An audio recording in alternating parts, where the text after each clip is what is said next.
Umabot sa ikalimang alarma ang sunog sa sitio Mabilog, Barangay Culiat, Quezon City bandang alas 9 ng Martes ng gabi, September 9. Nagsilbing standby medics sa apektadong lugar ang UNTV News and Rescue para sa mga residenteng naapektuhan ng sunog.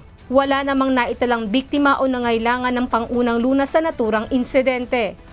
Hindi naman kayo sir nahihirapang huminga? Hindi naman po. Di tumama yung dibdib niya sir, di kayo nahilo na wala ng malay.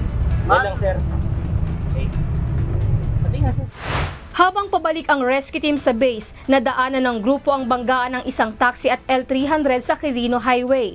Ayon sa mga nakasaksi, sumalpok muna ang taxi sa center barrier at sa isang jeep, saka ito nabangga ng kasunod na L300.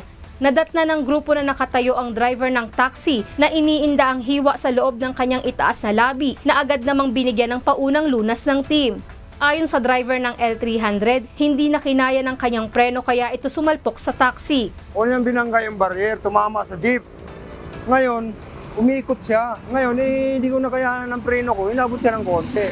Kaya yung sasakyan namin may tama. Sa tiyan wala. Ito sir, pag hinawakan ko. Wala naman po. Ito. Wala naman. Ito. Wala naman po. Ito sir, sakit?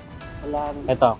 Nilinis ng rescue team ang sugat at kinuna ng vital signs ang biktima, ngunit tumanggi na itong magpadala pa sa ospital. Sa mga nangangailangan ng agarang tulong sa panahon ng aksidente o sakuna, makipag-ugnayan po sa UNTV NAR Hotline 8911 UNTV o 8911-8688. Lizel Nael, UNTV News and Rescue. Diyos ang aming sandigan, serbisyo publiko ang aming pinahahalagahan.